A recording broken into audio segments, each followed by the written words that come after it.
Looking back on life gone by, evaluating my whole life, burying me down under the sun. Let me be the only one. Bury me down into the sun. Let me be the only one. Bury me down.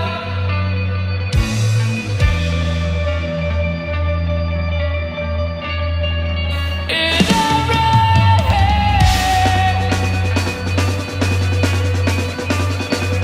look in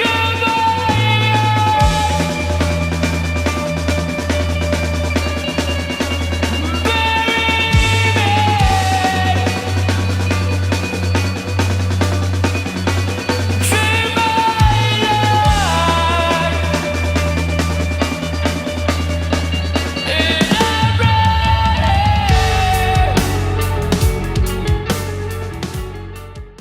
Studio with Ball right now. If you'd like to introduce yourselves.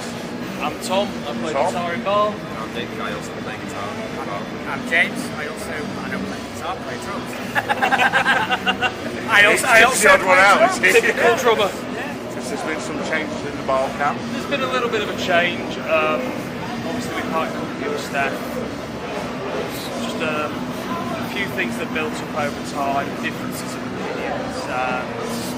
What happened was unfortunate, but Just want to move forward.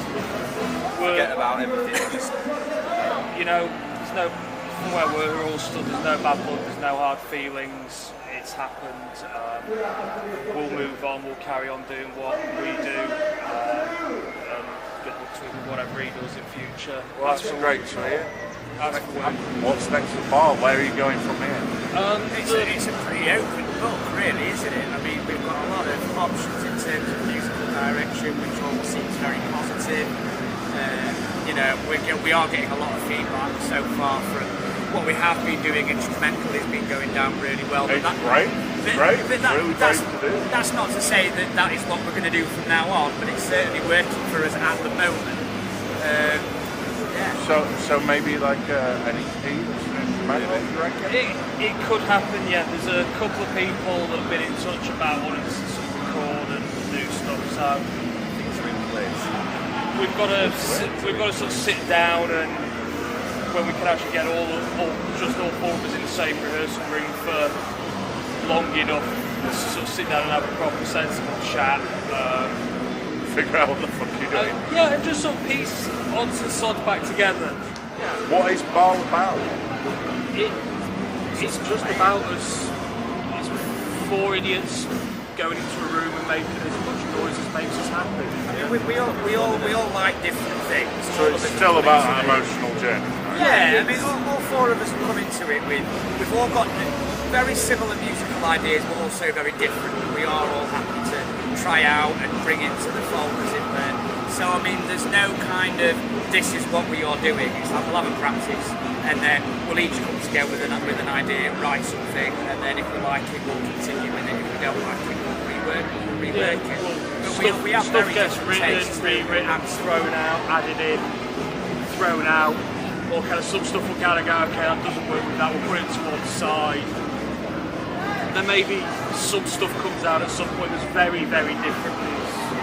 It's just almost just a drone record may appear at some point, just because within everything we do, there's always been those sorts of bits there, and sort of, we spend a lot of time. Still willing to experiment. Yeah, it's like it's been the thing we've whatever always we done. do will still be Ball, it'll still be recognisable as Ball, but it'll be. If we just went and carried on doing exactly the same thing time after time, we'd all get bored. That's the thing, like, we always end up with like a core sort of, for want of a better term, a core sound.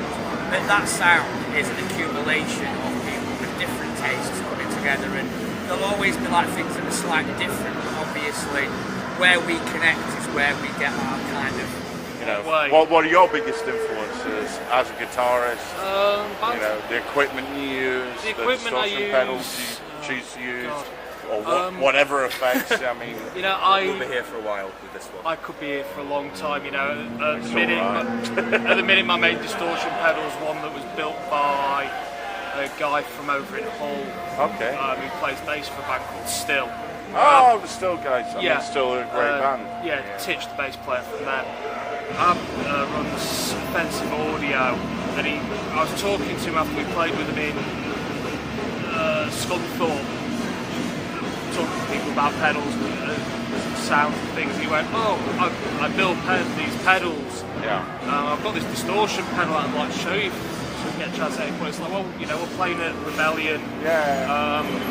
with 100-year-old man with you guys, and you know, so bring it down on Mash with sound check. Because things didn't really go to plan and we sort of turned up we were running late. So we literally sort of sound checked, had a chat with him afterwards, and I tell you what, give it to try during line check, and I'll at least give you some quick sort of thumbs up, thumbs down, what have you. And tried it and went, can I just leave it on? Can I just keep it tonight? And he went, fuck yeah, go for it, you know. Sweet. So that was it. That became my entire distortion sound for that night. And afterwards, he was I like, guess that went- after he kind of went, "Can I get it back?" It's like, how about you let me take it for the rest of the tour? Oh, nice. And that's it. It's, you know, he's got that one back now. I bought one off him, so I've got number one. He's got the prototype still. Yeah. And I fucking love it. It's really gnarly distortion. So it's like, I love bands like Logline Neurosis where, you know, it's just, the clean stuff's loud, but then when it goes full on, So you like the volume jump? yeah, I like to have that kind of volume jump there, so it sort of peels your face back, but And still.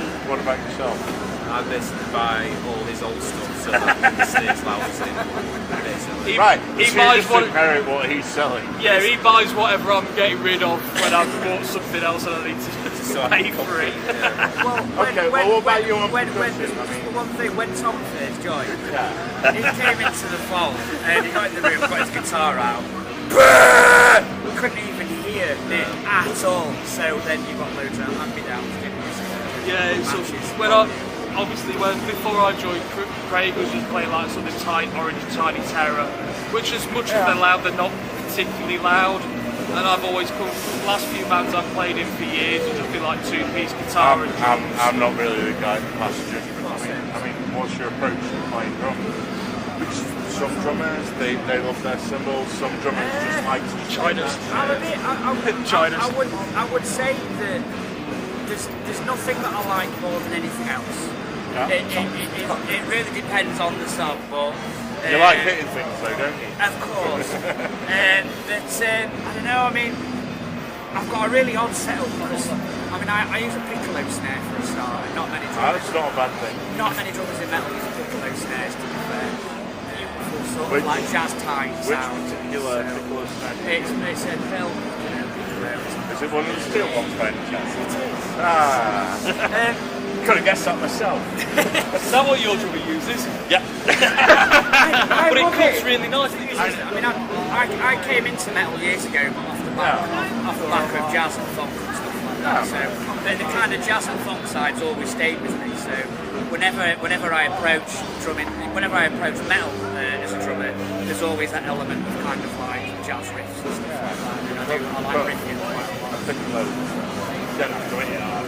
Go speeding on a piccolo is just quite beautiful. And I do tend to go speed quite a lot. I didn't know this. Yeah, I was surprised. a few people have pointed out. What's the tricep? It's my phone. Okay, so obviously it's been all changed in the ball camp. You're pushing forwards and you don't know exactly what you're doing, but you know that you're doing whatever it is you have been doing. We've got something which is being worked on. So you guys are working towards what? A record? Certainly there's another single in the works. It's possible there's talk of a split. I take it you guys still have a good relationship with Andrew Fieldy. He's due down in a bit, hopefully.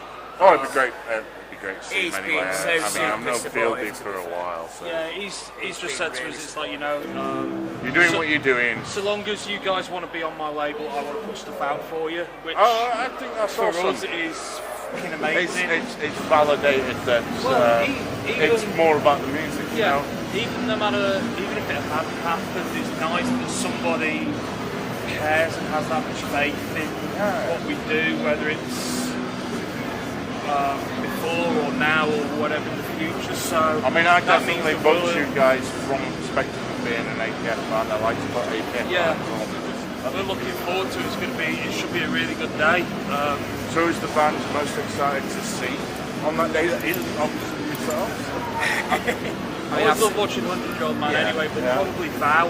Vow? Yeah. Because obviously we played with them last year in Sheffield in like August. They're on straight after you guys on Yeah. that stage, so. I'm sure I might have to have a word with Chris and see if we can do something utterly ridiculous. So have you got any final words for anybody who might be coming to Gizzard Fest? Why they should come? Well, they should come. We're going to be playing, Val's going to be playing, lots of other fantastic bands are going to be playing. Kelloyd. Yes. Yeah, Bosky load of playing. Yes. It's just Sonata are it's gonna coming be over from banging. Poland. They're doing their exclusive UK show in Rotherham of all places. It's going to be a big It's going to be an absolute fucking banging day. If you come out with your hearing intact, you've done something wrong. That's the plan And anyway. if your liver's still intact as well, you've done something really, really wrong. If you come out with your hearing intact, then you couldn't hear in the first place. No, it'll be they're big riffs, and a lot of volume. Thanks for your time. Thank you. Thank you very guys. much. Appreciate Always a it. pleasure. I really do.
So Ball are back, aren't they, Joe? They are, yeah. With me. And who is this, by the way? I'm Joe Stamps. I'm also in Hecate Enthroned and Child of Ash. And you brought something original and totally different, haven't you? Yeah, well, I think they kind of wanted to go in a bit of a different direction anyway. Something a bit heavier, a bit more extreme. No, I noticed like McGuinness's drumming's changed. Yeah. He's more aggressive. He's more on the point than he ever was. Yeah, definitely. I think they were going in that direction before I joined anyway. This isn't like a reaction to me joining the band. This was the kind of stuff that they were starting to go into, because like, a lot of the guys like Nick and Rich are really into bands like Wolves in the Throat Room and a lot of the atmospheric black metal side of things. Yeah. So there's a lot of that in a lot of the new material, as you heard. Like in there we played 2 new songs. And Yeah, no, they were grand. It There's- was an amazing show that you just thank guys you. just did. But there's still like a very heavy kind of sludge, like it's not full on sort of blast beats and stuff like that all the time. There's still a very strong sort of sense of atmosphere and just general doomy nastiness. How do you feel about playing Gizzard Fest? Oh, Gizzard Fest is going to be incredible. I mean, who doesn't want to play Rotherham? No, but the lineup looks really, really good. How do you feel about stepping into a character's shoes who was a big character? Everybody knew who Steph was. How does that feel? I brought my own shoes. So I just I've been in this situation before. Obviously, when I joined Hecate Enthroned, I mean there's been a couple of singers in that band. All of them have been fantastic, but I think in particular John Kennedy is someone who was very much like idolised by a lot of the fans. We always get comments about those earlier albums. So I'm used to this kind of, I won't say it's pressure, but I'm used to being in that situation. It's, you know, I've been doing it for the last 3 years. I've had that. So with Baal, it's a lot different. It's a very different kind of music, different kind of atmosphere. But that's actually one of the reasons why I was so interested in joining. It's a new challenge. And I think in particular, you probably heard in there, I'm not quite on with the clean vocals yet, which is an aspect of Baal. But that's something that I've always wanted to do. So joining Baal is actually kind of pushing me to work on that. So there's certain songs at the moment that we're not playing until I'm kind of comfortable with it. Do you reckon you'll bring those to Gizzard Fest in November? Hopefully. I mean, I can see you're a Druth fan, which is... yeah, in fact... it seems like you guys have taken a little bit more of a black metal stance in what you're doing. I think that was going to happen regardless, because like I said, Nick and Rich are really into their atmospheric black metal. But I think that was probably one of the reasons why they were quite drawn to me as vocalist, because when Baal did the EP launch for Gallows, I was doing Child of Ash and we opened that show. So they all saw me performing there. I've known Rich and James for quite a while. So what do you think you bring to the Baal experience, which is in many ways established in and of itself, but it has its tumultuous past? What do you think you bring to that in and of yourself? Well, I think the tumultuous past is very much in the past. See, it changes song to song lyrically. Lyrically though, Baal's a very emotive sounding band, and I sort of feel like I can get a lot of past experiences out. I approach lyric writing in this way, and I'll tell you a little bit of a story actually, because this is back when I was a lot younger, I used to have nightmares a lot, and I mean very young. Did you have like terrors, night terrors? Not night terrors, no, but to describe one, when I was probably about 6 or 7, I used to have a nightmare where I was on a great beach and a truck would drive onto this beach and there'd be people stood on the back and a giant skeleton hand would come out the sea, pick people off the truck and pull them under the waves. Like, that terrified me for several years, and I think looking back on it, it was as a child me realising that one day people die. Like, the skeleton hand's a metaphor for death, the sea's a metaphor for the unknown. It's the existential nightmare at 7 years old. Yeah, but I wrote a short story about that when I was in school.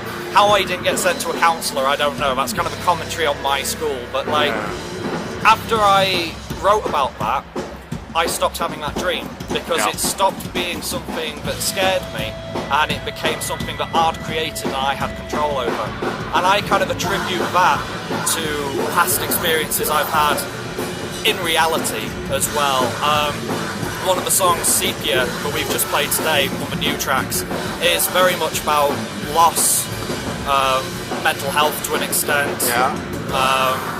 Me and Jim recently had a friend who passed away, who took his own life. I know the feeling, man. I know the feeling. Yeah, I myself, even in Child of Ash, I started doing this. So I had a song called A Dandelion Amongst the Bramble, which was very much about the same thing, and it was actually about an experience I had several years ago where I found a young lad who had hung himself in woodland near my house. Oh man, that's got to be dark. It still plays on my mind to this day, as it would, but like, and I expect it to, but I find that writing lyrics is a way of coming to terms with things like that, making sense. So it's like therapy, right? Yeah, therapy, a catharsis. I mean, I think it's the same way with any kind of emotion. If you're writing something from a place of anger, like for a lot of the Hecate stuff, I'm writing from a point of anger or just frustration. So I guess you're coming from a different place with Baal. Yeah, definitely. I mean, I sort of feel like I could pretty much sort of, it's like a purging process, really. I get you, man. It's why when I'm on stage, I'll pull parts of my hair out and stuff like that, which I'm probably going to regret in the future, but it makes for a good stage show, and it kind of like, it feels right at the time, so... Okay, well, this took a turn for the dark, so let's give it 3 favourite bands to see at Gizzard Fest. Which 3 are you excited about personally? I think one would be Kurokuma. Oh, that's hard not to. Yeah, exactly. I mean, I think they've had an amazing year or so. Oh man, this has been the year of Kurokuma as far as I can tell. And they work so incredibly hard. I mean, I said to Joe Allen, because he's gone to 2 places I most want to go to, which is Iceland and Japan. And I mean, I'm sort of I get to play overseas with Hecate, but at the same time, I'm kind of like, I really want to go to Iceland or Japan. I told Joe Allen next time I see him, I'm going to get him in a headlock. Good. I'm joking, but I'm kind of not. So, you know. Okay, number 2 then. Number 2 would be 100-Year-Old Man. That's partly because I can understand that entirely. I've never seen them before. Have you not seen 100-Year-Old Man? I've not seen them before, and they're the guys in Baal go on about all the time. So okay, number 3 for us. it's got to be Siphon. Siphon. I love the Siphon guys. Like I get on so well with them. They're such a good band. They're like one of the best kept secrets of Sheffield. Yeah, don't you see? In all seriousness, I do think they're one of the best kept secrets. In they are. They are phenomenal, and they just. How tight are they? Very tight. Yeah. Very, very tight. But, I know. It's amazing to see that. I know that Will, who's one of their guitarists, actually recorded an EP that I did with a previous band. Okay. So he's a jack of all trades, really. He's just a phenomenal musician, just, you know, in every aspect. So. Well, thank you for your time. I'm glad you've got good taste in music. It's proved right here. I know that. Well, you'll like some of the upcoming Baal stuff, because I was commenting the other night in practice about how much one of the new riffs sounds like Drudka. So I was very happy with that. So excellent.